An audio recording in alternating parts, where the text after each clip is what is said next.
Alright guys, I wanted to go through a rotation problem for you. All of these are pretty much self-explanatory. I will send you the rules in Google Classroom for you to review, but as you read them is exactly what you do.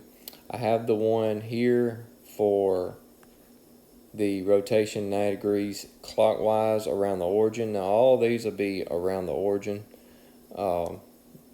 And I'll be loading some worksheets into Google Classroom for you to do as well, and all of those will state that you will be rotating around the origin.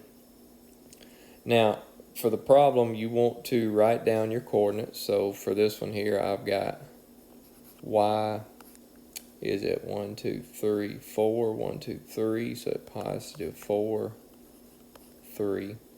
I've got k is at 1, 2, 3, 4, 5, 1, 2, 3. We got, it's like B is at 1, 2, 3, 4, 5, 0. And U is at 1, 2, 1, 2. So it's positive 2, negative 2.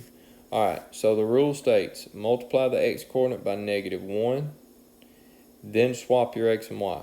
Alright, so I normally do this a couple times here. So what I'll do is I'll write y, and I'll show I'm multiplying by negative 1 by rewriting my coordinates. So that would be negative 4, positive 3. K would be negative 5, positive 3. B would be negative 5, 0. And then U would be negative 2, negative 2. Alright, now for the actual coordinate we'll be graphing here, y prime, I have to go back and swap my x and y. So after you take and multiply by negative 1, go back and swap your x and y. So now this would be written as y prime would be 3, negative 4. K prime now is 3, negative 5. B prime is now 0, negative 5, and then U prime is now negative 2, negative 2.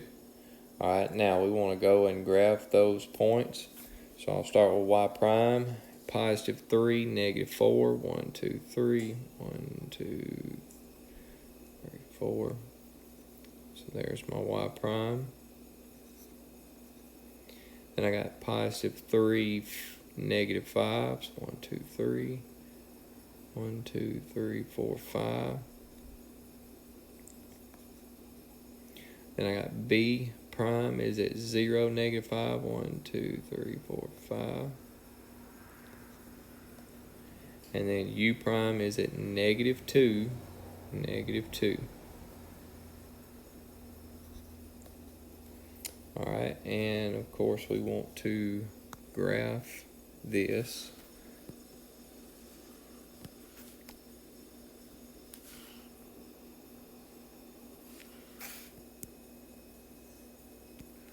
Alright, so that is now a 90-degree clockwise rotation around the origin. Now remember, clockwise, when you're thinking about a clock, how your hands spin on a clock. So this is your origin here in the center, so the clock spins like this, okay? So that's the way you're spinning around the origin, alright? So that's what we just did with that figure. We took the original and moved it to where it is now sitting kind of in between quadrant number 3 and 4 there, alright? So that was a 90-degree clockwise rotation.